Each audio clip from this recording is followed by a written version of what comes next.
Welcome back to another episode of the Beautiful Game podcast. I'm joined by my right-hand man, although he's sitting on my left, Dej. What are you saying to me, brother? I'm good. Looking forward to this podcast interview. This is someone that I've been speaking to for the last few weeks. Very insightful, very articulate, and very knowledgeable. So I'm looking forward to it. Thank you for coming on. We're joined by SPL winner, 55. Nigerian international Leon Balogun. Thank you for coming. Thanks. You even get the applause in here. Oh, of Appreciate course. it. No, thanks for having me. I was saying off record that you're really looking lean and mean, and you're ready to start the new season in good fashion. Yeah, I've been putting some work in over the past 10, 12 weeks. Had to do a bit extra because I was injured at the end of the season, but I guess that's what the Scottish League does to you as well. I remember my first game where some guy, McKenna, I think he's at Nottingham now. He just spun me around and smashed me into the goalpost, and I was like, yo, welcome to Scotland. Yeah, so this won't happen again, hopefully. Yeah, so we want to talk about that number 55, winning the league. That was the holy grail for Rangers. You know, Celtic had been dominating the league. So now that the dust is settled, how are you feeling that you've won a league? Oh, to be honest, like in the last few days, I was thinking about it a little bit, and yes, we've won it, but as soon as the new season starts, it's gone. Like it's not gone, you know, but we play as the current champion, but we want to get there again.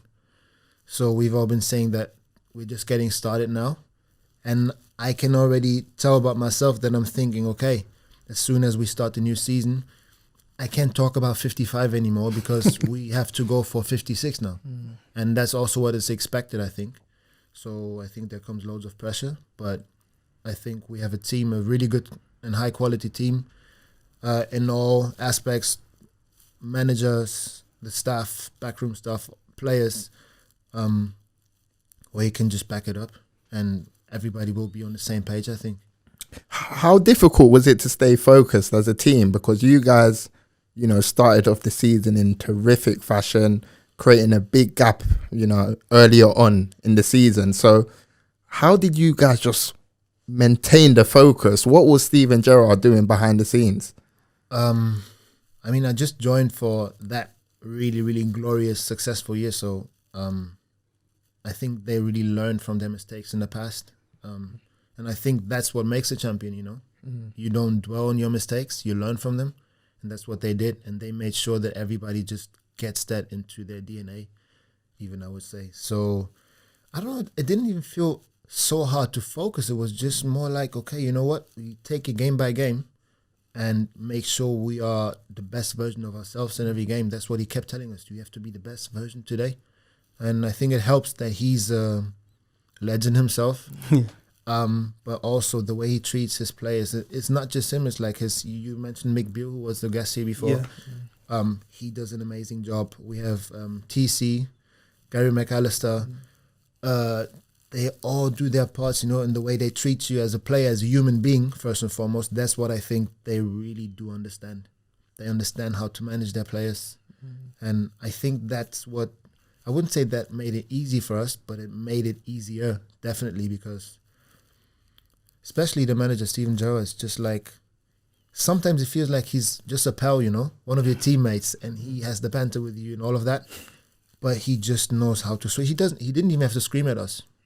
It's like I think, who was it? What's his name? Peter Crouch said it. Sometimes he just has to give you that look, and you know, okay, now you're not gonna mess this up now because you don't want to get that look. You know, you don't want to be the one. So, no, it's been amazing experience with them. Just like the way they set standards, the way they demand standards, but in a way where you just feel like, you know what, I can do that. They give you the confidence and back you. Really, like it's been amazing. I cannot say it one bad word. Actually, it's been fantastic. So how has it been in terms of mentally? Because you've been at clubs that, no disrespect to them, they've struggled. Yeah. You know, Minds, where just staying up is a result. Brighton, staying in the Premier League. But Rangers, it's a club where if you draw, it's a bad result. Yeah. So how did you flick that switch? The thing is, I think I was prepared by the Nigerian national team because, as you know, the Nigerian fans are very, very demanding themselves. Yeah. So yeah, I've been sitting in a bus after. Well, that was actually the Sierra Leone game. I don't know if you remember. We've been winning 4-1. Then it came back. We drew 4-4, which was madness. So after that game, we still got the draw. You know, it's bad, yeah, but we didn't lose, and well, there was some bricks flying against the bus afterwards. That was a bit scary. So yeah, but coming back to Rangers, oh no, I forgot the question actually. Yeah, the mindset switch. The mindset. Yeah. True. I've actually been enjoying it a lot, you know. I said to a few of my peers and also to some of the players, I wish I would have been in an environment like that before, because it just gets something out of you that has just, or for me personally, it has been hidden there, like this competitiveness. It just gets taken to another level. And you see everybody doing their bits, doing the extras in the gym, on the pitch, and you just want to make sure that you are in there, you know. You don't want to let anyone down. You want to make sure that you can level that or even top it. So the fact that you actually play then for something as well, that you can grab, you know, it's not just, okay, another year of Bundesliga or another year of Premier League. It's like you really play for the glory. And that within itself is just so much fuel, you know, for your own motivation and everything. So I've enjoyed it a lot, you know, and just to look and say, okay, if we win that game, that other team, well, it's 9 points, then it's 12 points. Yeah. It was just enjoyable, really, really enjoyable. So it wasn't too much of a challenge, actually. It's kind of similar because the pressure is the same. I mean, if you want to maintain the league, it's also loads of pressure because there's jobs tied to that as well, you know, because the budget then goes down and all these kind of things. So, yeah, it's nice to now experience the opposite, you know, and also for the first time in my career, at an advanced footballer's age, I think. But you're not advanced. When I looked at your appearances, you're still, you know, there's not that much tread on the tire, you know? Yeah, no, but I'm a model 88, so I'm running out of fashion, I think. But still, I think I'm in a good shape. I'm pretty confident that I have a few more years in me, and I feel fit, I feel great. So it's definitely not the most common thing, I think, at this age of your career, if you have not been playing at a certain level before, to compete for trophies. So how is it when you got that call because you're at Wigan or you just finished the spell at Wigan? Stevie G calls your phone and says, Leon, like, I want you to join. How does that feel? It was crazy because my agent, I think, I was on the way back home from a Wigan match. I don't know who we played. We had won. I don't know if it was the whole City game. No, it wasn't. It was before that. But we had just won. And my agent calls me and says, I have a kind of interesting one. I have a good one and have a really interesting one, if you ask me, because my agent is English as well. So he said, I can't even remember the other team. And he said Rangers. And at first, my first thought wasn't even directed towards Rangers. It was more like Scotland. Because, I'm not stepping on anyone's toes if I say it's not the most popular league in the world, you know. Yeah. So I thought, okay, are you going to do that? And he said, I'll just think about it, but because it's a massive club, and obviously my agent, he's a huge fan of Steven Gerrard. So he said, he always tells me he's the most complete footballer to ever play the game. Wow. Because he could play every position just as good as anyone else, or even better, you know.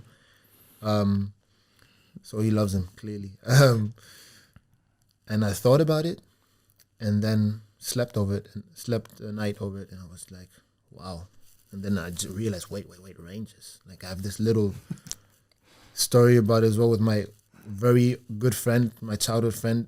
We used to go to like one of those Sports Zone shops and check all those nice... Oh, like a Sports Direct in this country. Similar, like back home in Berlin back then when we were like 8 years old. We went there once or twice a week just to look at all the jerseys. We couldn't afford them back then, but we just dreamed of wearing them one day. So just look at them, and then, you know what? let's wait for this birthday money, and then I'm gonna get a bit of my pocket money, like my allowance. Then and you got the £30. Then I can buy that kit, you know. Yeah, so we were just calculating. Yeah, calculating. And he introduced me to the Rangers kit back then, and I remember the logo, and because Jörg Alberts, he used to play there, the German guy, the Hammer, I think they called him. So that's how I got in touch with them first. So there was even kind of a personal note to that. And the longer I thought about it, the more I was like, yes, I'm going to do it. And then, I said, okay, called them, said I'm up for it. And then they wanted to get this over the line really, really quick. So one day, I just had to go into my bedroom. I was living in Manchester at the time. Because then I had a phone call or FaceTime call with Stevie G. What was that like, Ross man? Wilson. First thing I said to him, look, before we talk about anything else, I got to take my little fan moment here because it's Stevie G. I'm really honored to speak to you. And he was just laughing. Ross Wilson, he was also just laughing. And then took it from there, really talked about it. He told me that he really believes in the qualities that I have and he thinks that can really put the team forward, also with my experience on international level. And they were really keen to do it, you know. So he then, after that, I think the following week, I think he called me again, and we had that game against Hull City. We beat them 8-0, I think, with Wigan. Yeah. And he texted me after, because I didn't have his number before, and he just texted me. Yeah, here's my number, and just Stevie G at the end. And I think even with a little wink, you know. Yeah. And I was like, Stevie G's on my WhatsApp. That was amazing. And then I actually sent a screenshot to one of my best friends. He was like, "No way, bro! Crazy! Is this for real?" I said, "Yeah, bro. Look at the profile picture." We've had them. It happens to us. When we get a contact, it's just like wow. And then we had a few more phone calls, but he really it was really comforting the way they were trying to get me over there. And then signed the deal pretty quick after that. So I just want to fast forward a bit. You guys win the SPL, and I know Steven Gerrard, he wants to have an invincible season because he sets the standard very, very high. How did you maintain the focus? Because we've seen teams win the league in terrific fashion, and after they win the league, there's a physical and a mental drop-off. But with Steven Gerrard, I know he expects the top every single game. So how did you guys just maintain the standard? I told you about that look before. But you know what the thing is? Did he put pressure on the players to go unbeaten, or he just said, enjoy the football? No, the thing is, he didn't put pressure on. He just said, guys, look what you can achieve here. And that's why also I think the whole team had this little bit of a bitter taste because we didn't win any of the cups, because there was you call it triple or treble? Treble. Yeah. There was a treble, to grab that season. And I think in this season it was easier as ever before. And we didn't get there. But even in the disappointment, as I said, he did not scream. He did not actually because he's disappointed as well. And he pretty much just said, guys, you can make history. Winning the title is one thing, but go into history as an invincible. There's not many that can say that, And let's just go for it. And I think, as I said, I'm only here at Rangers for a year. There have been players he's been working with for 2 years, 3 years already. So they all have that kind of bond already and the understanding for each other. So it's just something you're like, let's go for it. Let's get this together. And the staff as well, they were pushing for it. And they were motivating us rather than putting pressure on us. They was saying look, it's there for the grab. Clean sheet record, least goals conceded record, invincible, all these kind of things. And everybody was, that alone, if this is not motivation enough. What is? Then maybe you're not in the right place as well, So he didn't have to put a lot of pressure. It's just your own expectation, probably what you want to achieve, because it's an amazing achievement, and I think it's something if you can write that down to your name, no one can take it from you. That's one. And also it's just something, there's not many who have achieved it. For example, my favorite player of all time is Thierry Henry. So yeah, he's done it with Arsenal. I'm not going to compare myself to Thierry Henry also because I'm a defender, but like he's an invincible. I can call myself something that Thierry Henry has achieved. For me personally, it's like, wow, you know, and I'm sure every other player has his kind of note to that as well. Yeah, so we mentioned someone before. We spoke on the phone about Mick Beale. Yeah. Just talk to us about him, because we spoke to him on the platform, and when you speak to him, he's like a football encyclopedia. The way he breaks it down. Education. He's a genius, seriously, when it comes to football. He's a genius. And also, I mentioned him before, the way, because from my understanding, he worked a lot with like loads of boys in the youth. And you can tell, you know, for example, the way he treats us players, you can tell that he comes from working with young players. We still have a lot of young players, obviously not youths anymore, but he brings that kind of element in the treatment with his players, you know, the way he talks to you. Compassionate, empathy. Exactly. That's empathy is actually a big word, I think, for the whole managing stuff. They just understand that, because that's something from my experience in football. Not many do understand how important that is, you know, to actually see the human being behind the player. Because yes, we all need to perform. You expect this, blah, blah, blah. Yeah, but there's human beings behind us. So they understand that. And Mick just has that perfect balance between like kind of working with us as if we were still youth players, because we all still need to learn. You know, it doesn't matter if you're 17, if you're 25, if you're 32, it doesn't matter. You can learn every day. And that's what he gets out of us. But at the same time, if he sees you're not working on your level, on your standard, he will also come for you. And that's just, he's just got that perfect balance. Bad cop, good cop sort of exactly. thing. Yeah. And without being bad, really, you know? Yeah, So it's like, because he says something, you're like, but then it doesn't really hurt you because you know he's right. Yeah. And you just say, you know what, I will show you that I can do it. And the next thing is, if you do it, then he's like, yeah, much better, son. Like, it's great. And then obviously he's, I've had one, he wasn't really successful as a manager really with the club, as he got sacked as well in Mainz, my last team in Germany. But I thought from his footballing brain and Schmidt, is that Schmidt? No, that's Schwarz. Schmidt, okay. He's in Dynamo Moscow now. Okay, yeah. I thought he's quite good when it comes to these things, like this kind of Tuchel kind of type, you know? Okay, they can be hard on you, but no, like in terms of the tactics, the way they read the game, they understand the game, the tactics, they want to use all of that, like the complexity of the game, you know?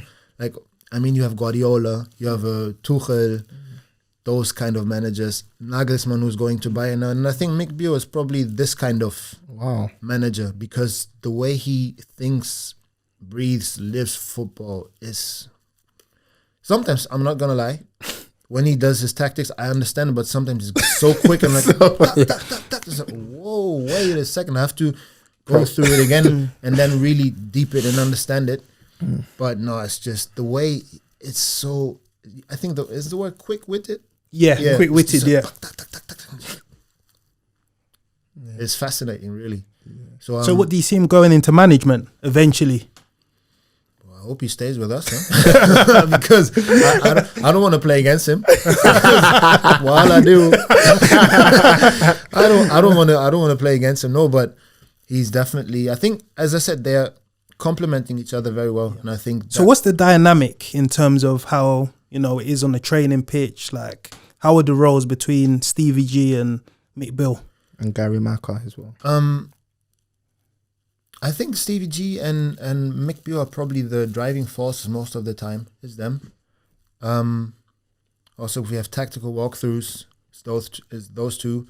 Then I mentioned TC, Tom Kosher. He's like the defensive specialist. You saw a few of us posting with him or even himself on Instagram, like my defenders, because he does the set plays with us, defensively, offensively, this kind of things.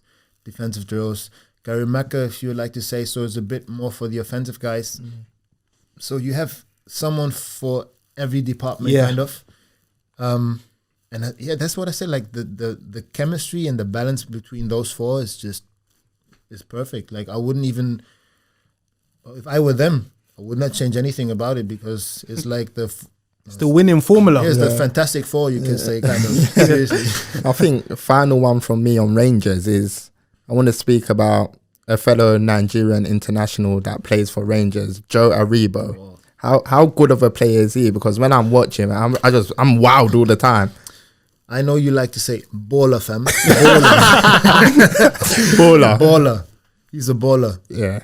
It's a joy to watch him. Like I remember I was on the stands I don't know who we played. Calvin Bassey is also there, also Nigerian. Yeah. And I said, see Nigerian spider. His legs, his stretchy legs. Yeah. I've got long legs myself, but his technique, his finesse is just, he's smooth, bro. Yeah. Seriously. Top player. So good. Yeah. Good finishing, good passing. His 1v1 is it's disgusting. So I face him sometimes in training. I'm like, oh my God. Has he made you? Has he made you shake and bake? Be honest. I'm never gonna lie. I can't remember actually that he's done me dirty. Really. He might have. You know what? He might have. But I can't. Like he definitely had me like. Not on skates, but it's just like wow, man, this is I'm gonna sleep after this. I remember one. He megs me, and he went past, and I just raised my legs. Not today. And he was like, "Hey, Leo, what you doing, man?" I said, "Bro, just have to." Yeah, man. No chance. But no, who caused me real problems in training every now and then is Ryan Kent. He's a wing wizard. Oh my God, he's a problem. There's this one goal. I think against Hamilton, where he just turns that defender, just like inside dropping out. the shoulder, dropping it again, takes it over, and the guy, he doesn't know where he is. So, no, we have a few of them. Yeah. No, but Joe, he's quality. Seriously, very enjoyable. I think also as in the Super Eagles, he will have a big future. Career. Yeah. Recently he played as a 6, but I think if he gets the opportunity to play more. In our system as a 10, just like in the Brazil game, I think that was his first game. Baller. Yeah. Finally, before we move off Rangers, I want to talk about. Obviously, we've spoken about the good winning the league. Mm-hmm. There was an unsavoury incident this season involving your teammate Glenn Kamara. Another baller, by the way. Oh, he's a baller. I call him the smooth criminal, you know. Yeah, he's been killing it for Finland this tournament. Yeah. So he was obviously involved he was racially abused. Let's just call it how it is. What's your recollection of that event? Because there was a whole lot of noise coming out. Obviously, he was racially abused after the game. Apparently, everyone got down and dirty behind the scenes kind of thing. So what happened? Well, what I can tell you is that was the day I fell in love, like, with Rangers 100%. I loved my time at the club before already, but that was where I said, you know what? You've got my heart. No, they've got my, literally, like, the way everybody, like some of the kitchen staff, the physios, head of, like everyone, the managing staff, everybody, the board members, the club boss, everyone came down there and said, you know what, guys, we've got your back. Yeah, that's great to see. And they came to me, but first and foremost, they went to Glenn, but all the players where they know, okay, they've been impacted by if they've exactly like who have like I don't know with how do I say that mixed race, black players, all of us pretty much. They was like, you know what, we can never understand what this feels like to you, especially right now for Glenn, but we don't understand it, we don't appreciate that, but we've got your back no matter what happens. We're here for you, and if you need anything, just let us know. And that was just like, wow, because I don't think this is very common. I don't know. I don't want to blame or shame any club, but this is the first time I've experienced something like that.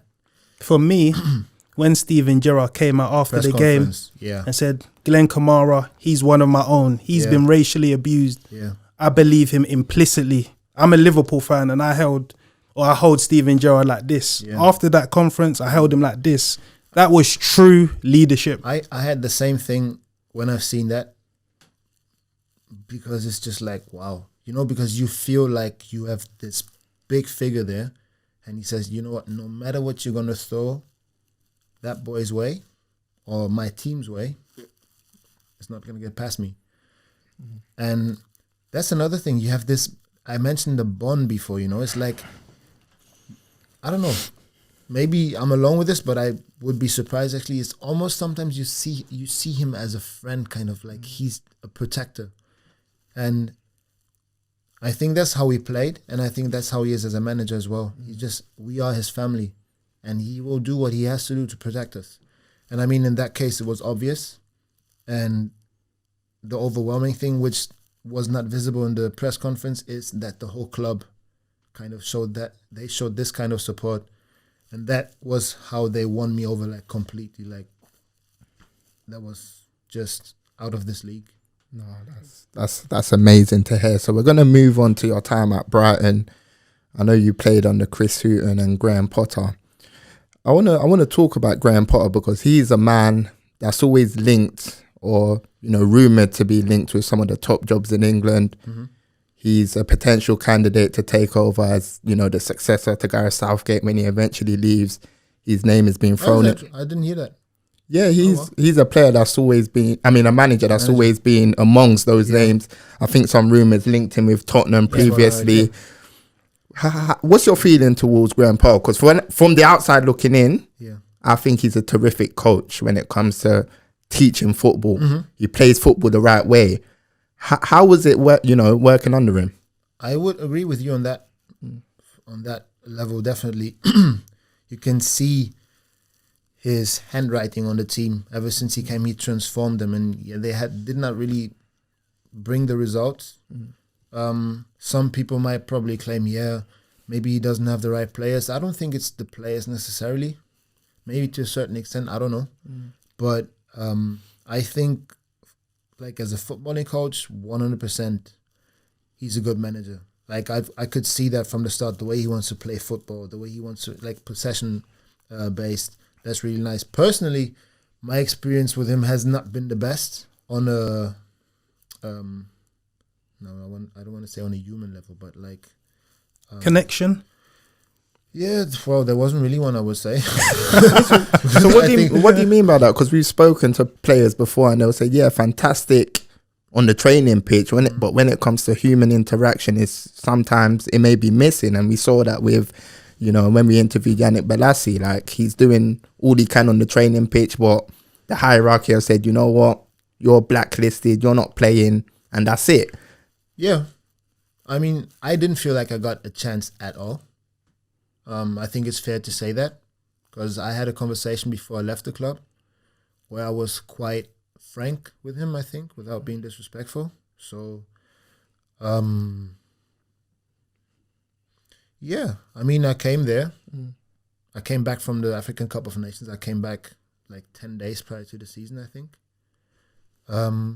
It was my second year at Brighton, and came back, spoke to some of the boys, and they were like, you're going to enjoy it. He plays football. This should help you as well to get more game time, blah, blah. So I was like kind of optimistic. And I came back. I had a talk with him. I had a talk with the sports director, Dan Ashworth. Yeah. And that was really positive. I felt, all I asked for pretty much is just to get fair treatment and like to get a real chance. I know that right now it's tough because I'm coming back 10 days before the season starts. He didn't see much. That's fine, but I will work for my chance, Then I came, I think it was like 5 days before the transfer window closed in England. And it was a Tuesday. I think I was in London. I came out from dinner with the missus around, 8:30 in the evening. Just had a lovely dinner, and then my agent calls me and say, this is how football can go sometimes. I was like, he's going to talk about Brighton. He sounded positive, but he was smiling, but it was more like, in a way, like, this is the game. And then he said, and he said, so what happened? I thought, okay. He said, maybe I'm going to extend my contract, And then he said, they say you can go. I was like, wow. And he told me a bit about it, and that he was surprised as well because he spoke to them. And he also mentioned that I'd said we had really good conversations, and and they say, yeah, we had, but this and this. So, for example, I was not told that they're going to bring in another defender. When I had my first conversation with them, and I was like, because I told them I'm going to fight for my spot. Just tell me if you don't plan with me, if I'm not going to have any chance, if it's not going to get better than last year, let me know. And did they give you granularity over the situation? Did they clarify? They did not tell me that they're actually in the middle of signing another defender for what, £20 million or something. Is that Webster? Yeah. Webster, so obviously, if you're going to buy another defender for £20 million, you're not going to sit him on the bench or on the stands. So I was like, wow. And I think I had like 1.5 days left to make a decision whether I would go on loan to, I don't know, it was Nottingham or Wigan at the time. But it was not enough time for me in that moment to make a decision. So I said, no, I'm going to stay. I'm going to convince him more or less. But then fast forward, like through the following month, I didn't really get a chance. I played one cup game where I did well, but then I don't know. Then nothing really came up, And then so what do you think it was? Because on the face of it, as we mentioned, Graham Potter, he likes to play football. Yeah. Brighton's 2 centre backs at the time, Dunk, Duffy. Let's be real, they're like traditional food and drink defenders, headers and stuff like that. Obviously, you can't say that. I'll say. So, and you like to play. You can bring the ball out of the back. Yeah. So that should have married up and worked. So why don't you think your face fitted at the club? I have no idea. I can't tell you really. I really can't tell you. I think you have to be fair to Dunkey because I think he's got ball playing ability as well. Duffy, without trying to shame him, but he knows that we spoke about it personally. Even. he's not the kind of player who's comfortable with like the ball in his feet too much. This is, for example, one aspect I understand with Chris Hughton. He liked the way we play. We set quite deep. It wasn't possession based, so playing me maybe was more of a risk. So I got that. Under the new manager Potter, then that's why I actually thought, okay, I might be able, to change that a little bit. So when they brought you to the club, did they say we want you to be like a first choice centre back, or you're coming as cover? No, it was as cover, but if I get to play and I do my job, well, then there's a possibility to kind of. But then again, it's football, They tell you what they tell you, what they need to tell you in order to make you sign. But for me, I always wanted to go to the Prem, and I said, you know what, I'm going to show them that I'm a first choice centre back. So I thought in my second year with that new manager, chances are going to go up, And even my agent was like, no. In the beginning, I was like, maybe we should look for some options. He said, no, it's going to be fine. I heard loads about the manager, blah, blah, blah, blah, all good. So then that happened. And that was, I think, middle of August probably, end of August. So over the following months, I made one game in the cup. I don't know, I made the bench, I don't know, maybe 4 or 5 times, not much. And then the worst actually was we played another cup game. Started with a back 3. I was the right centre half. Then after 10 minutes, we changed into a back 4. So I had to play right fullback. I think I done well there. Even we played Sheffield Wednesday. And in halftime, I get subbed off. And it's Shane Duffy playing, and I think Adam Webster playing. And Adam Webster had made almost every Premier League game until that point. So it was a cup game against the championship side. So I thought, you know what? Why take me off? Yeah. Take him off. Let me play my natural position and take. It was Galgo Izquierdo, not Izquierdo. I don't even know his proper name. Jahanbahash or something. No, it was Galgo. His name is Argentinian. Okay, yeah. He was moved up in the first half to like a right midfield position, and he dragged him back to right fullback, and he put me out. So yeah, and that for me was like kind of the point was, you know what, fuck it, I'm done here. Like, what the heck is that? And that, like, we played West Ham then. It was deadline day, and we only had 2 fit centre halves, and I wouldn't be picked to come with the team to London. Wow. So that was for me. So well, that's what I wanted to ask. What happens behind the scenes? Because we'll see Graham Potter, he will say maybe Leon's not training well enough, or, you know, I'm picking, you know, the 18 that I feel is the best 18 for the squad. Like, what kind of things happen behind the scenes? Because we never hear from the players. The thing is, I had a conversation after that weekend with him because I was really disappointed and I was angry. And I pretty much just told him that I feel like you robbed me of a chance here, you know, to just show you what I'm really about. And yeah, I mean, I don't know. He ended up saying that he thinks every other defender in this club is better than me. So I said, okay, you know what? That's fine. At least that's honest. I can work with that. But that's what I've asked for 6 months ago. But is that the best way to treat a player? I'm going to tell you something. And that's also a thing with the players. Sometimes, because players are used to like always getting or being told how great they are. Oh, you've done this, you've done that. Yeah, but you're not always perfect. You're not always great, you know? So, and you need to know what you're working with and who you're working with. So I prefer someone to just tell me, you know what, Leon, do this, or don't do that, or I don't like this, I don't like that, or I don't like the way you play, because then at least I know, okay, I can now work with it, and then maybe I have to find another club, I have to change the way I'm playing, whatsoever. But if I'm being told, no, you're good, this, blah, blah, blah, blah, just be patient, then I think, okay, what I'm doing is all right. I just need to wait for the right moment.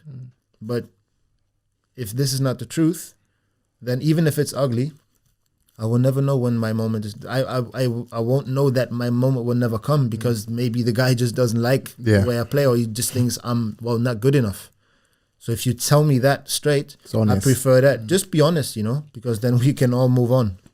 And we were talking about empathy, and that's something Mick Beale has, and maybe this situation. Yeah, I mean, I don't have the feeling, like they will tell you, you know. Yeah. They will pull you to the side, and again, I'm not trying to make Graham Potter look bad, but that's just how it was between me and him. And that's then the moment where that was my moment of clarity, if you like to say so, because that's what happened pretty much. Yeah, there's a teammate at Brighton that you've got, Yves Bissouma. Yeah. He's someone that's been catching the headlines. Baller alert. Like, how good is he? Because he's being linked, you know, as a Gini Wijnaldum replacement for Liverpool. Arsenal are being linked with him. Do you think he's ready to make that next step towards that Champions League and Europa League teams? Probably he was already a long time ago. I think, and again, I don't want to... Brighton fans are not going to thank you. But the thing is, I was always very honest with these things. Now with the way Graham Potter plays, it's better for him. But just if you just look at his potential, he can go places, you know. And I think he's a blessing for Brighton. But if you love football and if you love to see gifted players, you should wish for him to play at the be top able level. to make the next step.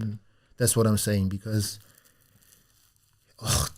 and the thing is, the way he plays right now, you don't even see what he can do.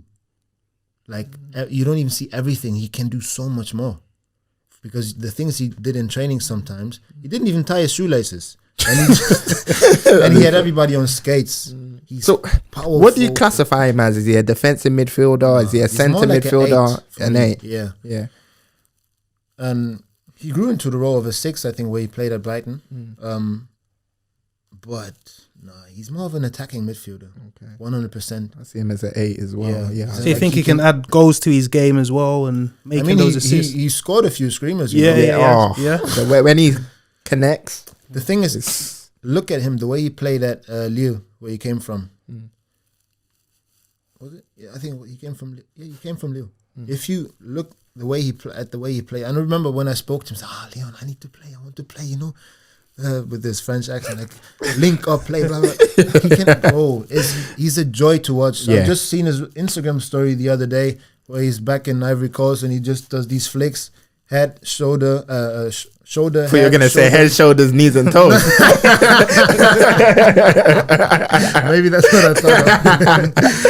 No, but and he does things with such an ease, you know. The way he beats players, it's just he's incredible. He's a really, really gifted player. So what, Champions League player, you think? You can play that 100%. 100%. Yeah. Yeah, so let's move on to the Super Eagles. I know probably when you're with the camp, there's so much fun. I saw a video on social media the other day where all the national team were singing Iwobi, Senior Man, Kelechi and Nacho. You know, so how is the vibe there? Nigeria's always good vibes. Always. Always. It's always loads of singing, banter. Loads of dancing. Who's the best dancer? I thought you were going to say yourself. No. Leo looks a bit. Don't get things twisted. There's some moves hidden in this body, but I used to be into dancing like crazy, but not so much anymore. But if I dedicate myself a little bit to it, then no worries. I can come up with it. I would say Chidozie Awaziem, probably. Okay. He's always up with all the new moves, and he's always he's going into it also, like really hard. Always.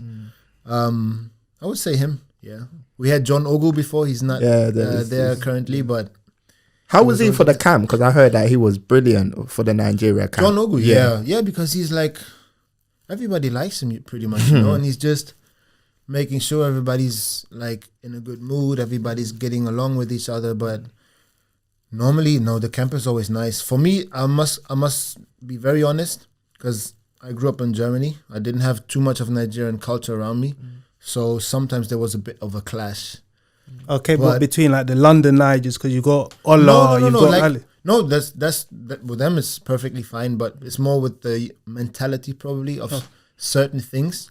So I had to get used, and it took me quite some time to get used to it, because you know, in Germany, that's where I grew up, everything is always very strict and disciplined. So certain things were for me like, okay, but not in a bad way. Just I'm sure like the hotel rooms were vibing onto midnight. It's not so much anymore. But I remember we had a camp once in Luxembourg or something. I tried to sleep, and then 2 a.m. in the morning, bro, in the hallway, somebody was banging his music out of the speaker. You know, I was like, Burna Boy. What's wrong? I don't Whiskey, Burna Boy wasn't that hot back then. Ooh. It was, I don't know. But it was definitely one day call or something. Maybe Naira Mali or something. But, oh my God. I was like, yo, when will this ever stop, you know? But no, that's calm. No, I really enjoy my time there always. And it's a blessing as well. Because the way Super Eagles are connected with the fans, especially if you look at the political situation in Nigeria, that's really that one, football is really that one thing that seems to unite the whole nation, you know? Yeah. So, it comes with a big responsibility as well. Yeah. So I'm not going to say this justifies throwing bricks at the bus, but I can see how the disappointment is even bigger if we are failing to bring them joy. Even though I don't like to say fail, because we're all just human beings, and I think in football this gets forgotten a lot, you know. But yeah, that's how it is, and you just move on. You learn how to deal with it. Yeah, in Nigeria, there's a lot of pressure, as we spoke about. How do you sort of manage that? I don't really think about it, I would say. It's like you're aware of it, but I'm like, it's not like whatever, but I just don't let it get to me like that. I play there to win. There weren't actually many games where I felt like, oh, I'm scared that we're going to mess up. I remember when we played Cameroon in the qualifiers for the World Cup. I was pretty nervous there because I thought, oh, it's a tough one. It's a good team back then, and we just battered them 4-0. Like that. Algeria, same. Battered them 3-1 at home. Then the away game was 1-1, I think. Cameroon, we drew as well, I think. 0-0. Obviously, during the World Cup then, played Croatia, played Argentina. But normally when I play with Nigeria, I'm just enjoying yourself. Yeah, and I'm not really... I'm always pretty confident that we're going to win the games, because I'm like, who's supposed to beat us, you know? Or who's supposed to give us that much trouble? Which now, if you look just recently, maybe it sounds a bit arrogant, but it's not. It's just like how I've been experiencing the Super Eagles, and I've actually never checked that, but there's not too many games I've played with the Super Eagles that I've lost, actually, I think. No, that's big. I was going to say, around Nigerian football, there's sort of like a lot of politics. You hear about sort of like unpaid bonuses or the infrastructure, the bad hotel rooms, people having to share rooms, accommodation. Like, what's your thoughts on how, you know, African football, because we're seeing the players in the Premier League, but holistically, how do you think it can improve? Well,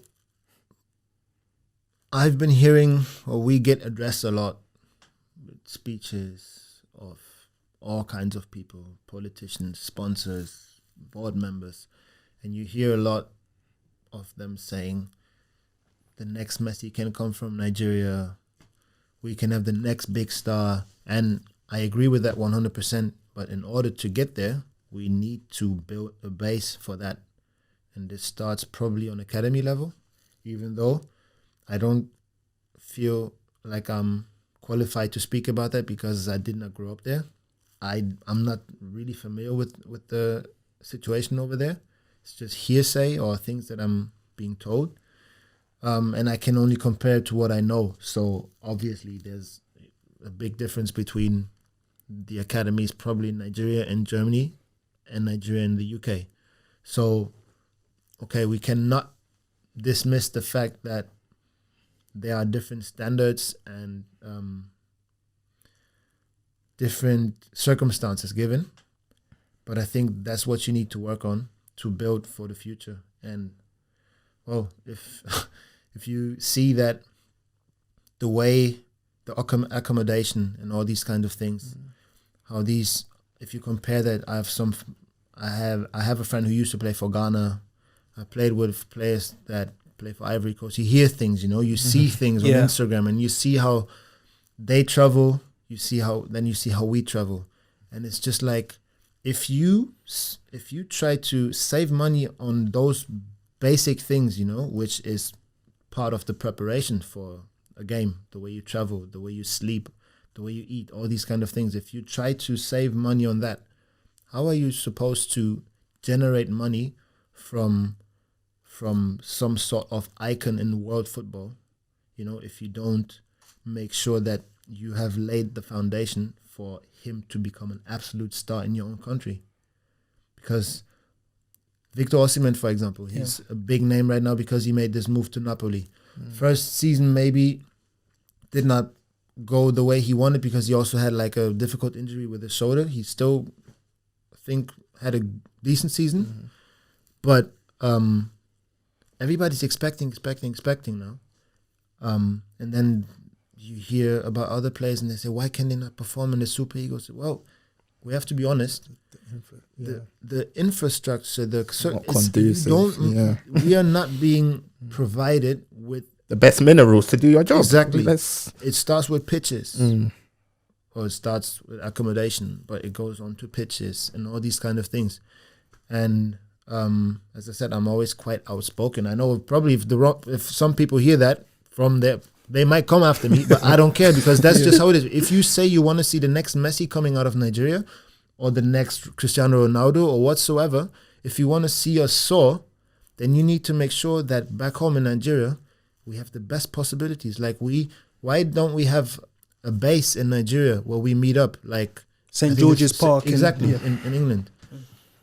We don't have something like, we don't really have something like that. And you spoke of the unpaid bonuses, like, I've heard a lot about that.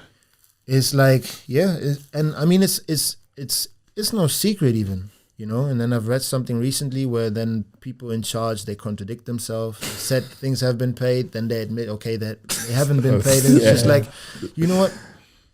You everybody's so concerned about the look of Nigeria, and we have to represent Nigeria well, and we cannot embarrass Nigeria, but make sure you're not embarrassing Nigeria with your own actions, you know. Because so did the players like talk about this kind of stuff, like what's going on? I think it's also a matter of, it's a cultural thing also to show respect and these kind of things. Also, that's something where I clash probably because I'm not afraid to speak my mind, even if it's with the coach or the manager. If I feel like something is wrong, I might at one point just talk about it, and then it's always like, okay, this boy is a troublemaker. I'm not a troublemaker because at the end of the day, I stand in for my teammates. I do that with pleasure, and if I have to take the fall, well, I probably did in the past. That's a leadership, but integrity, and it's always also motivated by personal issues, then probably like not issues, but by things that I just feel like, I don't feel like I have to deal with this. I should not have to deal with this that way right now, and I don't think any of us should, So yeah, there's loads of work to do. I think last one before just a quick fire round. The last one on Nigeria. Let's say you're in a Nigerian restaurant. What is your go-to dish? What's the starter? What's the main? I will have the start. Beef suya? No, I will probably start with some plantain. Plantain? Yeah. Okay. And then I have some pounded yam. Oh, heavy. Egusi? Of course. Egusi or How do you like the meat? Beef or what do you want in your? Yeah, what do you want in your egusi? Beef or it's beef, chicken or fish either actually. My father always fish goes well. My father does fish a lot. I don't know how you call that actually. Like, it's quite firm, right? In Panla. So, but it's quite chewy, but it's very aromatic and like. I think panla. Yeah. So I only always know the German. How you say it? What kind of fish? We call it panla. Yeah. But you said another word with fish. Because in German it's like we say stockfish. Yeah, it's like a dry fish. Yeah. And it's beautiful. It's fantastic. Seriously. Yeah, so I think and Nigerian Fanta. I knew it. I knew you wasn't gonna forget that. Chapman even. Yeah. Sweet. So also, like, you do a lot of initiatives outside of the pitch. You're involved in Common Goal, and even when we spoke, you were talking about charity. Like, you do a lot of mentoring. Like, why is that so important to you? I think that's just who I am. Probably. Maybe I have this kind of helper syndrome. Yeah. I don't know, but I just remember when I was at my first team as a professional. I was 20 back then in Hanover, and that was a bit different from now. You would have more older players than young players, not so many mid-aged or middle-aged players. And you always felt left behind a little bit, It was just the mindset back then. Probably you had every man for themselves sort of thing. Not that really, but you had to put in a lot of work to get respected, and even if you wouldn't play regularly, still you would not get the same kind of respect from the older players, and they were kind of just for themselves, yes, and you were just a young player. Yeah, he's young, he's got to learn, so they were not unfriendly or impolite or something like that. It was just like, it was harder to connect, because they were like, okay, what are you bringing to this team? What have you actually done so far? So me and my friend back then, we always said to ourselves, like, if we are at an advanced age or like a bit older and there are some younger players, we're going to make sure we look after them so they feel comfortable, because that helps them to open up also on the pitch, because if then you feel more confident within the group, and that helps you with your performance. Yeah. So that was just always something. And then, whenever I felt like there's a connection between me and a younger player or a player that is not so much involved in the team, I just try to not pick them up really, because they're not always down, but I just try to, encourage them, just talk to them, just listen to them and just hear them out. And then, so just a quick fire round. I think me and Dej are probably going to ask 2 questions each. So I'm going to say, who's the best manager you've worked with? Yeah, I would have to go for Stevie G. I would say Stevie G and his gang. Okay. Best player you've played against? Messi. Yeah. Yeah, that goal that he scored. Yeah. Oh, goodness. How was it coming up against him? You just trying to stay away from him? No. No, actually I was a bit sad, because he was not playing on my side that day so much. And it's just, then it's the competitiveness again. You're just like, okay, he's the best. So let me see. Let me test you. So there were a few occasions, I think, once he beat me, like he tried to get past, I got my leg in between, but it bounced off of his thigh and he kept going on. But then Ndidi and William Ekong were there. So monsters. We just said to him, get out of here, mate. The real power, you Get out of here, mate. The best player you've played with? Oh, that's a tough one. I played with some really good. I played with Claudio Pizarro. Okay, the striker. Yeah. And he Baller, was goal scorer. Quality. But then I didn't really play with him because when I joined that team, he moved to Real Madrid after 2 weeks. That was Mesut Ozil. He was amazing as well.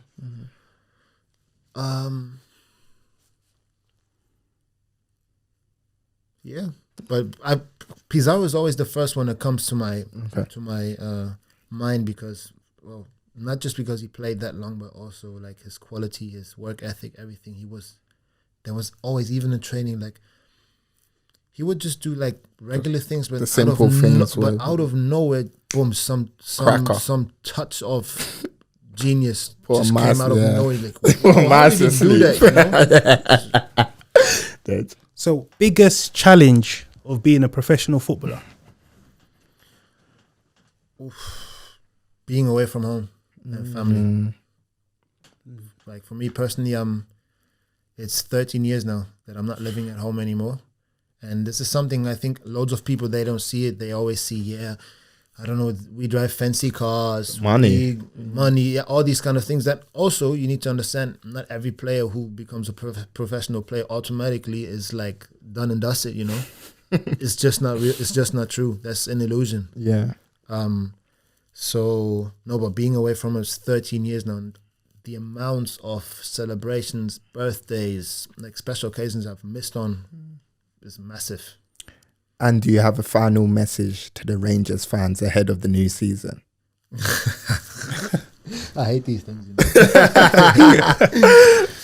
know? No, but actually I do have one, which is simply I cannot wait to meet you because I didn't have this privilege so far because of the worldwide circumstances, but I cannot wait to finally meet you at Ibrox, hopefully sold out if the dear politicians allow it. As the defending champions. And I listened to an interview where you said, and you were at Wigan at this time, and you said you've got a dream to play in the Champions League and to play in another World Cup. It looks like you're going to be... Was that at Wigan? Yeah, you were just in the back of Wigan, so you're speaking these things into existence. How was it there? I thought it was actually when I came back from the African Cup of Nations, when I got back to Brighton. You've done your research. So I know, because I said Champions League does not sound really realistic at this point. But yeah, I said this actually. That's also how I know that we're going to play Champions League, because it's the way is paved already. You just have to walk on it. So yeah, I'm looking forward to that as well. Obviously, there's work to do in order to get there, but I'm pretty confident we're going to make that. So what about expectations for AFCON? Because obviously we're Nigerian. We want to win that thing. We've got a talented squad, you know, great spine in DD, yourself, Olaena, Iwobi, Osimhen, Terem Moffi, loads of talent. So do you think that we've got a realistic chance of winning it, hopefully in January? I think we should always, I think actually Nigeria always has a realistic chance because we are still one of the best teams in Africa. But then again, the competition does not sleep. And I think it comes down again to the basics. How well is the foundation that is being laid for us to get there? Yeah. Preparation, how we're going to prepare, how we're going to travel, where we're going to, like all these kind of things, you know, that are so given over here. How well can we, not copy that, but how well or how close can we come to that to make sure that we are prepared in the best possible way? I think that's an amazing place to leave it. Leon, it's been an absolute pleasure to have you on the platform. So thank you very much for coming on. We're going to wrap it up there, guys. That's another episode of the Beautiful Game podcast. Subscribe to the YouTube channel. Hit the like button below. And we will see you next time. Peace.